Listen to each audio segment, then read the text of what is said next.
Next நாம் என்ன பார்க்க போகிறோம்னு சொன்னால் both source and listeners move அப்படின்னா இங்கே சோர்ஸுன்னு நகழுது எல்லா இடத்துலையும் வந்து லிசனர்ஸும் நகழுது ரைட்டா. இல்லை முதல் நகழுது ரெண்டாவது எல்லாத்தையும் நகழ்ந்து தான் இருக்குது. அப்போ இங்கேயும் அதே மாதிரி தான் both source and listeners move. ஆனால் எப்படி நகழுதுன்னு பார்க்கணும். They move one behind other அப்படின்னா இவைகள் நகழ்கின்றன. தே எதை குறிக்கிறது? சோர்ஸையும் லிசனர்ஸையும் குறிக்கிறது. They move one behind other அப்படின்னா ஒன்றுக்கு பின்னாடி ஒன்று இது போகுது. ஏற்கனவே ஒன்றுக்கு பின்னாடி தான் ஒன்று போச்சு ரைட்டா. முதல் என்ன போச்சு? லிசனர்ஸ் போச்சு, அதுக்கு பின்னாடி சோர்ஸ் போயிட்டு இருந்துச்சு. அதுக்கு தான் மூணாவது கேஸு. இது நாலாவது கேஸில் இதுலேயும் ஒன்றுக்கு பின்னாடி ஒன்று போகுது. ஆனால் மாறி போகுது. எப்படி போகுதுன்னா லிசனர்ஸ் ஃபாலோஸ் த சோர்ஸ். அதில் சோர்ஸ் வந்து லிசனர்ஸுக்கு பின்னாடி போச்சு. ஆனால் இதில் சோர்ஸ் வந்து லிசனர்ஸுக்கு பின்னாடி போகுது மாறிடுச்சு. லிசனர் தான் சோர்ஸுக்கு பின்னாடி போகுது. அப்படின்னா அதில் என்ன ஃபார்முலா கொடுத்துருக்கான்? இந்த கேஸ் 3ல் எடுத்துக்கோங்க. இப்போது கேஸ் 3ல் என்ன பண்ணியிருக்கான்? கேஸ் 3ல் லிசனர் சோர்ஸ் வந்து எப்படி மூவ் ஆகுது? லிசனர்ஸ் பின்னாடி மூவ் ஆகுது. இது லிசனர் ரைட்டா. லிசனர் இப்படி முன்னாடி மூவ் ஆகிட்டுருக்கு. லிசனர் இப்படி முன்னாடி போயிட்டுருக்கு. அதுக்கு பின்னாடியே சோர்ஸ் இருந்தால் இப்படி மூவ் ஆகுது ரைட்டா. இப்போது இது இந்த மாதிரி இருக்குது ரைட்டா. இது மூணாவது இதில் என்ன பண்ணியிருக்கான்? ஃபார்முலா V மைனஸ் VL ரைட்டா பை V மைனஸ் VS தானே போட்டிருக்கான் மூணாவதுல. இப்போது இது மூணாவது கேஸில் லிசனர் இப்படி மூவ் ஆகுது. அதுக்கு பின்னாடியே சோர்ஸ் மூவ் ஆகிட்டுருக்கு. ஆனால் இந்த நாலாவது கேஸ் என்ன சொல்கிறாங்கன்னா லிசனர் ஃபாலோஸ் த சோர்ஸ் அப்படின்றான். அப்போ இந்த மீனிங் என்ன? இந்த சோர்ஸு தான் டைரக்ஷன் இப்படி திருப்பிடுது. சோர்ஸு இப்படி மூவ் ஆகுது ஆப்போசிட்டில். அப்போ லிசனர் என்ன செய்யுது? ஆப்போசிட்டில் மூவ் ஆகுது. இது பாருங்க, சோர்ஸு நாலாவது கேஸ். இது நாலாவது கேஸ் ரைட்டா. சோர்ஸு லெஃப்ட் சைடில் மூவ் ஆகுது. இது மூணாவதுல ரைட் சைடில் மூவ் ஆகிடுச்சு. இப்போது சோர்ஸ் இப்படி மூவ் ஆகுது ஆப்போசிட் டைரக்ஷனில். அதேமாரி சோர்ஸை தொடர்ந்து தான் லிசனர் மூவ் ஆகுது. லிசனர் ஆப்போசிட் டைரக்ஷனில் மூவ் ஆகுது ரைட்டா. இதுதான் சோர்ஸை தொடர்ந்து தானே மூவ் ஆகிட்டுருக்கு. அப்போது இந்த ரெண்டு சைனையும் மாற்றணும். மூணாவதுல எப்படி இருந்துச்சோ அதனோட டைரக்ஷன் அப்படியே மாறுது. மூணாவதுல லிசனருக்கு பின்னாடி சோர்ஸ் போச்சு. நாலாவதுல சோர்ஸுக்கு பின்னாடி லிசனர் போகுது. அப்படின்னா இப்போ லிசனர் ரைட் சைடில் போயிட்டு இருக்கும்போது சோர்ஸு ரைட் சைட்லேயே பின்தொடர்ந்து போச்சு. ஆனால் இப்போது என்ன சொல்கிறேன்? நாலாவதுல சோர்ஸ் வந்து லெஃப்ட்டில் போயிட்டு இருக்கும்போது லிசனர் லெஃப்ட்டில் வருது அப்படிங்கிறான். அப்போ சோர்ஸ் லெஃப்ட்டில் போனால் டைரக்ஷன் இப்படி 3ல் இருந்துச்சு.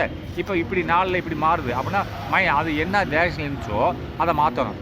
அதேமாதிரி மூணாவதுல லிசனர் என்ன பண்ணிச்சு? ரைட்டில் போயிட்டு இருந்துச்சு. இப்போ நாலாவதுல லெஃப்ட்டில் வருது. அப்போ இதுலேயும் சைனை மாற்றணும். அப்போ இங்கேயும் ப்ளஸ் வரும், இங்கேயும் ப்ளஸ் வரும். VLலையும் ப்ளஸ் டைரக்ஷனை மாற்றிடுச்சு, VSஸும் மாற்றிடுச்சு. இது நாலாவது. இது வேணால் பாருங்கள். அப்பரண்ட் ஃப்ரீக்வன்சி என்ன ஆகும்? அப்பரண்ட் ஃப்ரீக்வன்சி அதே சேம் தான். Depends upon the velocity of the source and sound of the source. Velocity of the sound of the source and the velocity of the sound of the listener அதே same தான். ஆனால் பியில் என்ன சொல்லியிருக்கான்? VSஸும் VLலும் becomes opposite. 3 விட இது 2 எதிர்மாறாக இருக்கிறது. ஏன்னா 3ல் லிசனருக்கு பின்னாடி சோர்ஸ் போச்சு, 4ல் சோர்ஸுக்கு பின்னாடி லிசனர் போகுது. ரெண்டுமே தான் டைரக்ஷனை மாற்றிடுச்சு அப்படின்ற போது சொல்கிறான்.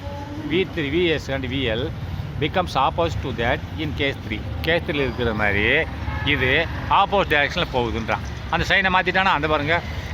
கேஸ் 3ல் என்ன இருக்குது? V மைனஸ் V1 அது V minus VS, V minus VL, V minus VS. அப்போது இங்கே பாருங்கள் அதே case sign V plus VS, V plus VL, V plus VS முடிஞ்சா. அப்போ இது இப்படி கூட நீங்கள் போடலாம். எப்படி போடலாம்னா இப்போ இது மூணாவது கேஸை வச்சு தான் கண்டுபிடிச்சிருக்கான். நம்ம ரெண்டாவது கேஸை வச்சு கண்டுபிடிச்சாலும் இதே ஃபார்முலா தான் வரும். ரெண்டாவது கேஸில் என்ன சொல்லியிருக்கான் பாருங்கள். ரெண்டாவது கேஸில் என்ன சொல்லியிருக்கான்? Both source and listeners move. They move away from each other. ரெண்டுமே ஒன்றை விட்டு ஒன்று தள்ளி போகுதுன்றான். இதில் என்ன சொல்கிறான்னு சொன்னால் இதில் அதே அவே ஃப்ரம் ஈச் அதர் அப்படின்னா இங்கே பாருங்கள். இந்த ரெண்டை வச்சு நீங்கள் பார்க்கணுன்னா கூட இப்படி பார்க்கலாம். எப்படி பார்க்கலாம்னா தே மூவ் அவே. அப்போ சோர்ஸ் இப்படி மூவ் ஆகுது. அப்போ லிசனர் இப்படி மூவ் ஆகுது ரைட்டா. அவேனா source left direction right direction move ஆகுது. அப்போ இதுக்கு என்ன ஃபார்முலா கிடச்சிருக்கோ ரைட்டா அதே ஃபார்முலா நம்ம மாற்றி போடலாம். எப்படின்னா இப்போ நம்மளுக்கு என்ன சோர்ஸுக்கு பின்னாடி தான் என்ன லிசனர் போகலான்னு சொல்லலாம். இப்போ சோர்ஸு ரெண்டாவது ஃபார்முலாவில் இப்படி லெஃப்ட்டில் போகுது ரைட்டா. இப்போ லிசனரை மட்டும் எடுத்து ரைட்டில் போகிறத எடுத்து லெஃப்ட்டில் இப்படி போட்டேன்னா லிசனரோட இது மட்டும் ரெண்டாவதுல மாற்றிட்டேன்னா முடிஞ்சு போச்சு. சோர்ஸ் லெஃப்ட்டில் போயிட்டுருக்கு, லிசனர் லெஃப்ட்டில் வந்துட்டு பின்தொடர்ந்து வந்துட்டுருக்கு. நாலாவதுல வேணால் பாருங்கள், இதில் எல்லை மட்டும் நீ மாற்றினா போதும். ஏன்னா சோர்ஸ் லெஃப்ட்டில் போயிட்டுருக்கு ரெண்டாவது இல்லை. ரெண்டாவது வச்சு பார்க்கும்போது மூணாவது வச்சு ரெண்டையும் மாற்றணும். ரெண்டாவது வச்சு பார்க்கும்போது நீ இப்படி எழுதிக்கலாம். அதாவது விஎல் பிகம்ஸ், விஎல்ல மட்டும் போட்டால் போதும். VL becomes opposite to that in the case of case 2 அப்படின்னு போட்டுக்கலாம். கேஸ் 2 போட்டு கேஸ் 4 எழுதிக்கலாம். அது எப்படின்னு பாருங்கள்.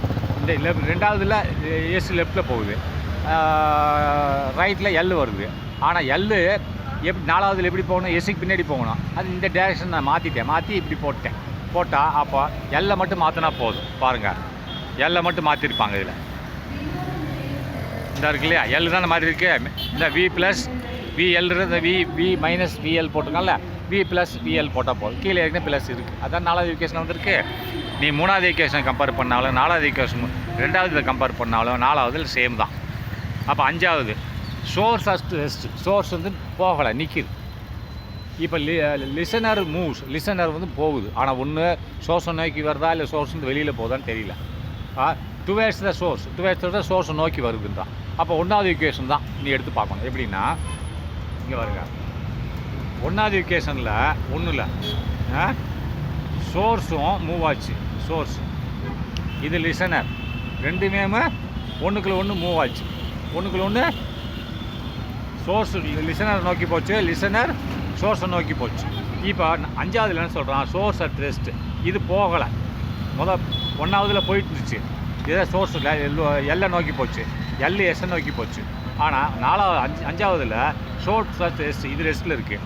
ஆனால் listener moves towards source, listener மட்டும் இது மட்டும் இதை நோக்கி வருது. அப்படின்னா ஒன்றாவது ஃபார்முலாவில் இதுக்கு நீ என்ன கொடுத்துருக்கியோ அந்த இடத்துல 0ன்னு போட்டுக்கலாம். போட்டு மீது அப்படியே எழுதிக்கலாம். ஏன்னா இது தான் நோக்கி வருது, அதை தான் போட்டிருக்கான். என்ன போட்டிருக்கான், distance between the source and listeners decreases. இது மூவ் ஆனாலும் ரெண்டு மூவ் ஆனாலும் டிக்ரீஸ் ஆகும்ல, சோர்ஸ் நிற்கிது. இது இங்கே எல் இங்கே இருக்குது. இது இப்படியே சோர்ஸ் நோக்கி வந்தால் distance between L and S குறையும். ரைட்டா? அப்போ apparent frequency is more then actual frequency. Apparent ஃப்ரீக்வன்சினா ஏற்கனவே இருந்த எல் சோர்ஸ் நோக்கி மூவ் ஆகும்போது அதுக்கு கிடைக்கக்கூடிய அப்பரண்ட் ஃப்ரீக்வன்சி வந்து அதிகமாகும். அது உண்மை தானே. ஆக்சுவல் ஃப்ரீக்வன்சி விட சோர்ஸ்லேருந்து வர ஃப்ரீக்வன்சி இது பெருது, அதை சோர்ஸ் நோக்கி போகிறதுனா அதிகமாகும். அப்போது இது ஈக்குவேஷன் 1ல் கேஸ் 1ல் என்னது, கேஸ் 1 பிரகாரம் தான் நம்ம பார்க்கணும். அப்போ விஎஸ் 0 தானே, இது நகரலை. கேஸ் 1ல் நகரலை, 1 பிரகாரம் இந்த 5ல். அப்போ இது நகருது in case 1. VS equal to 0 in case 1. Case 1ல் நீ சப்மிட் பண்ணிக்கோ, 0ன்னு சப்மிட் பண்ணி மீதி எழுதிக்கொண்டான். அதை கேஸ் 1ல் என்ன போட்டிருக்கான், கேஸ் 1ல் இதுதான் case 1. V plus VL, V minus VS. இதில் விஎஸ்ஸை 0 போட்டுக்கோ, எஸ் நகரில் இல்லையா. அப்போ என்ன கிடைக்கும், V plus VL by V கிடைக்கும்.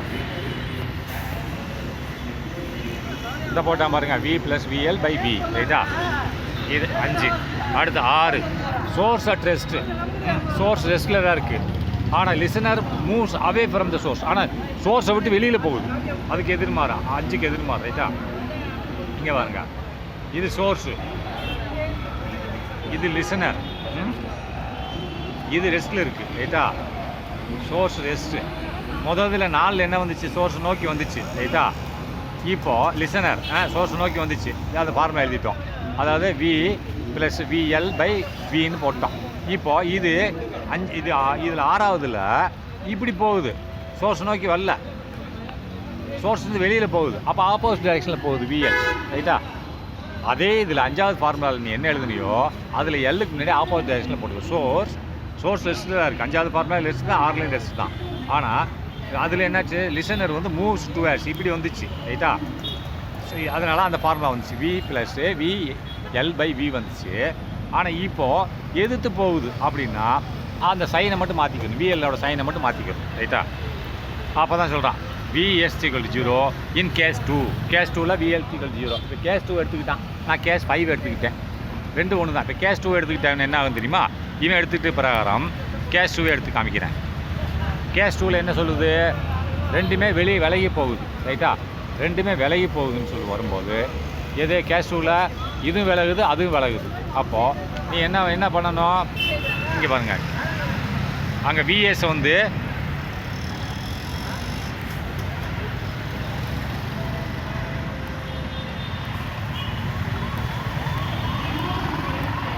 கேஸ் டூ தானே.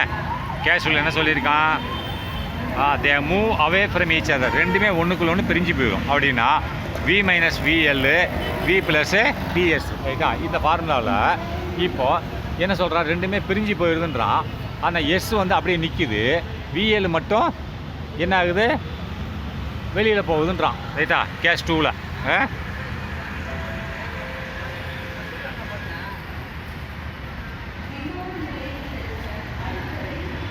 process moves towards the listener. Listener moves away from source.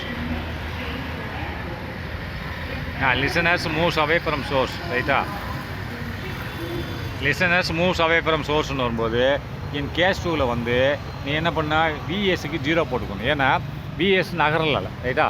Case டூவில் விஎஸ் நகர்றதா, கேஸ் டூ பிரகாரம் நகண்டுச்சு. இனி இங்கே நகர்றதா, நகரல இல்லையா. சோர்ஸ் அட் ரெஸ்ட்டு, சோர்ஸும் மூவ் ஆகிட்டு இருந்துச்சு கேஸ் டூவில் லெஃப்ட் சைடில், லிசனர் ரைட் சைடில் மூவ் ஆகிட்டு இருந்தாங்க. இப்போ சோர்ஸ் மூவ் ஆகலை, அப்படியே நிற்கிது. லிசனர் மட்டும் ரைட்டில் மூவ் ஆகிட்டுருக்கு, சோர்ஸ்லேருந்து மூவ் ஆகிட்டுருக்கு. அப்போ நீ என்ன பண்ணால் சோர்ஸை மட்டும் 0 போட்டுக்கணும், மீதி எல்லாம் அப்படியே வச்சிடணும். அப்போ V minus VL by V plus VS, அந்த விஎஸ் எடுத்துட்டிங்கன்னா V minus VL by V தான் வரும். நல்லா இப்போ கவனிச்சுக்கோங்க, நான் திரும்பி வேணால் சொல்கிறேன் இருங்க. இப்போ ரெண்டில் என்ன சொல்லியிருக்கான், சோர்ஸு இப்படி போகுது, ரைட்டா. இப்போ லிசனர் இப்படி போகுது, லிசனர் இப்படி போகுது, சோர்ஸ் ரெண்டுமே பிரிஞ்சு போகுது. இப்போ என்ன அப்போ அது இப்போ என்ன ஃபார்முலா கிடச்சிச்சு, வி மைனஸ் விஎல் கிடச்சிச்சு பை வி ப்ளஸ்ஸு விஎஸ் கிடச்சிச்சு, ரைட்டா. இப்போது இது பிரிஞ்சு போகிற right, listener moves away from the source, இந்த இதில் சொல்லிட்டேன். அப்போ சோர்ஸ்லேருந்து பிரிஞ்சு போகுது, இது ஓகே. அப்போ நம்ம இதை தொட வேண்டாம். ஆனால் இந்த சோர்ஸ் வந்து இந்த லெஃப்ட் சைடில் போகிறத கிடையாதுன்ட்டான், நிற்கிதுன்ட்டான். அப்போ நிற்கிதுன்னு என்ன, மூவ் ஆகலை, அது 0, ரைட்டா. அப்போ இந்த இடத்துல நீ 0 போட்டுரும். விஎஸ்சிகள் 0ன்னு போட்டால் என்ன ஆகும், V minus VL by V வரும். அப்போ வி டூ விஎஸ்சிகள் 0 இன் கேஸ் டூ. கேஸ் டூவில் பிரகாரம் எடுத்து பார்த்தீங்கன்னா இதுதான் வரும். வேணா பார்ப்போம்.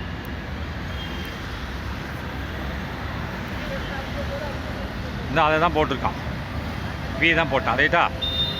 அடுத்து நெக்ஸ்ட்டு இப்போ ஏழாவது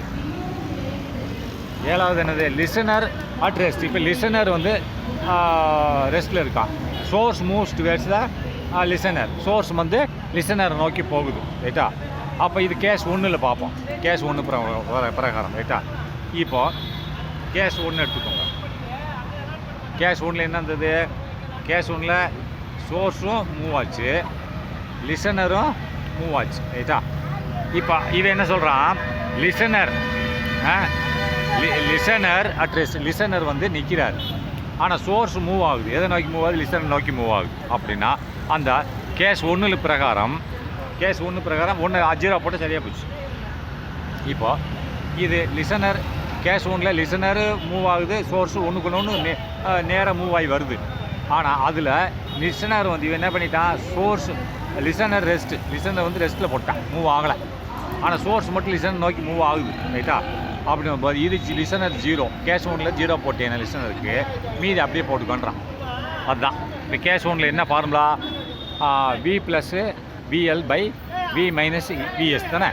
இப்போது என்னத்தை 0 போடணும், எல்ல 0 போடணும். அப்போ V by V minus S, ரைட்டா. V by V minus S தான் வரும். V by V minus S போட்டானா அதான் போட்டிருக்கான், பார்த்துக்கோங்க. இது எப்படின்னா distance between the source and this இது இன்க்ரீஸ் தான். அதே மாதிரி அப்பரண்ட் ஃப்ரீக்வன்சிஸ் மோர் தான் மாதிரி. ஆனால் என்ன, கேஸ் 1ல் வந்து எல்லை வந்து நம்ம 0 ஆக்கிக்கணும். ஏன்னா நம்மளுக்கு இது மூவ் ஆகலை இல்லையா, லிசனர் மூவ் ஆகலை. அதனால் கேஸ் 1ல் உள்ள எல்லை 0 ஆகிட்டுன்னா முடிஞ்சு போச்சு, ரைட்டா. நெக்ஸ்ட்டு லிசனர் அட் ரெஸ்ட், ரைட்டா. Source moves away from the listener. அப்படின்னா லிசனர் ரெஸ்ட்டில் இருக்கார், சோர்ஸ் வந்து மூவ் ஆகுது. இது கேஸ் 2, ரைட்டா. ரெண்டுமே ஒன்று சேர்ந்து வந்தால் கேஸ் 1, ரெண்டுமே வெளியில் போச்சுன்னா கேஸ் 2 எடுத்துக்கணும். இப்போ லிசனர் ரெஸ்ட் கேஸ் 2ல் இப்போ ரெண்டுமே இப்படி போகுது. இது சோர்ஸு, லிசனர் இப்படி போகிறாரு, இது லிசனர், ரெண்டுமே வேறு திசையில் போகுது. இப்போ லிசனர் ரெஸ்ட்டில் இருக்குது, source move away from the லிசனர்லேருந்து சோர்ஸ் வெளியில் போகுது. அப்போ கேஸ் 2ல் நீ என்ன பண்ணணும், கேஸ் 2 தான் வெளியில் போகிறது. அதில் லிசனருக்கு நீ 0 போட்டேன்னா மீதி ஃபார்முலா அப்படியே எழுதிக்கலாம். லிசனருக்கு 0 போட்டே அந்த ஃபார்முலா தான் கிடைக்கும். இங்கே பாருங்கள், லிசனருக்கு 0 போட்டே என்ன கேஸ் 2ல் வி மைனஸ் விஎல் கிடைக்குதா? கேஸ் 2ல் V minus VL by V plus VS கிடைக்குது. அப்போ லிசனருக்கு 0 போட்டால் V by V plus VS into N, ரைட்டா? அப்போ இது முடிஞ்சு. அப்போ நெக்ஸ்ட்டு சப்போஸ் ஒரு வேளை இந்த மீடியம்னா இப்போ காற்று மீடியம் இஸ் மூவ். இப்போ லிசனரும் மூவ் ஆகலை, சோர்ஸும் மூவ் ஆகலை, மீடியம் மூவ் ஆகுது, காற்று மூவ் ஆகுதுன்னு வச்சுக்கோமே. Suppose the medium says wind, காற்று is moving with velocity W. காற்று மூவ் ஆகுதப்பா. இப்போ ட்ரெயின் போயிட்டு இருக்கும்போது காற்று மூவ் ஆகுதுன்னா அந்த காற்றுலேயே சவுண்ட் அடிச்சிட்டு போயிடும், உனக்கு கேட்காது, ரைட்டா? அப்போ suppose the medium is moving with velocity W in the direction of the propagation of the sound அப்படின்ட்டா. அப்போ அந்த ஒளியை எழுப்பக்கூடிய திசையிலேயும், ப்ரொபகேஷன் திசை, ப்ரொபகேஷன் ஒளி போகக்கூடிய திசையிலேயும் இந்த velocity of the sound move ஆகுது, ஏரும் மூவ் ஆகுது, மீடியமும் மூவ் ஆகுது. அதான் சொல்கிறேன். சப்போஸ் ஒருவேளை த மீடியம்னு காற்று இஸ் மூவிங், நகல்கிறது வித் ஏ வெலாசிட்டி, ஒரு வேகத்தில், வெலாசிட்டி டபிள்யூன்ற வேகத்தில் மூவ் ஆகுது. எந்த திசையில்? இந்த direction of the propagation of the sound அப்படின்னா சவுண்டு போகக்கூடிய திசையிலேயே இந்த வெலாசிட்டி மூவ் ஆச்சுன்னு சொன்னால் அப்போ எங்கே சவுண்டு போகுது அங்கே வேகமாக போகும், ரைட்டா? பாப்பா for in this case the velocity of sound V is, அப்போ வெலாசிட்டி ஆஃப் த சவுண்ட் எவ்வளோ இருக்கும்? ஸ்பீடோட சவுண்டே இது காற்றோட ஸ்பீடு இருக்குல்ல, அதையும் சேர்த்துக்கணும். In this case the velocity of the sound V should be replaced. அந்த வெலாசிட்டி ஆஃப் சவுண்டு வின்றது மாற்றப்பட வேண்டும். எவ்வாறாக? With V plus W. அப்படின்னா சவுண்டோட வெலாசிட்டி ப்ளஸ் காற்று அதே திசையில் தானே போகுது, அப்போ W அது ரெண்டையும் சேர்த்து போட்டால் அதுதான் மொத்த வெலாசிட்டின்னு சொல்கிறான், வெலாசிட்டி ஆஃப் த சவுண்டுன்றான். If the medium moves in the direction opposite to the propagation of sound அப்படின்னா ஒருவேளை இந்த மீடியம் காற்றானது எதிர் திசையில் சவுண்டு, இப்போ ட்ரெயின் போயிட்டுருக்கு திசையில் விட்டுட்டு எதிர் திசையில் போகுது, காற்று எதிர் திசையில் அடிச்சுன்னு சொன்னால் V மைனஸ் Wன்னு போடும். இஃப் த மீடியம்னா காற்று moves in the direction of the opposite of the ப்ரொபகேஷனாக காற்று, அதாவது opposite to the propagation of the sound அப்படின்னா சவுண்டு போகிற திசைக்கு எதிர்த்த திசையில் காற்று போச்சுன்னு சொன்னால் தென் V சவுண்டோட வெலாசிட்டி எவ்வளோ தெரியுமா? V should be replaced by V minus W.